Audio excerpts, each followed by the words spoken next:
Half KG ఫిష్‌ని తీసుకున్నానండి. ఈ fish ముక్కలను కొద్దిగా ఉప్పు, పసుపు వేసి ఒక 2, 3 టైమ్స్ కడిగి పక్కన పెట్టుకోవాలి. ఈ ఫిష్ ఫ్రై మసాలా కోసం ఒక బౌల్‌లో half tablespoon ginger garlic paste, 1 tablespoon కారం, రుచికి సరిపోయేంత సాల్ట్, హాఫ్ టేబుల్ స్పూన్ పసుపు, టేబుల్ స్పూన్ ధనియా పౌడర్, హాఫ్ టేబుల్ స్పూన్ జీరా powder, 1 tablespoon corn powder, సగం నిమ్మకాయను ఇందులో వేసి 1 టేబుల్ స్పూన్ ఆయిల్ కూడా వేసి ఒకసారి బాగా కలపాలి.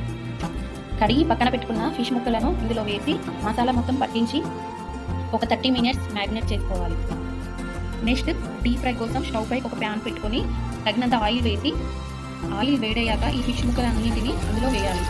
ఈ ఫిష్ ఫ్రైకి ఆయిల్ ఎక్కువ వేసుకోకూడదండి. ముక్క సగం ముగియంత ఆయిల్ వేసుకుంటే సరిపోతుంది. ఒక 4 to 5 మినిట్స్ ఫ్రై అయ్యాక వీటిని తిప్పి బ్యాక్ సైడ్ కూడా ఫ్రై చేసుకోవాలి.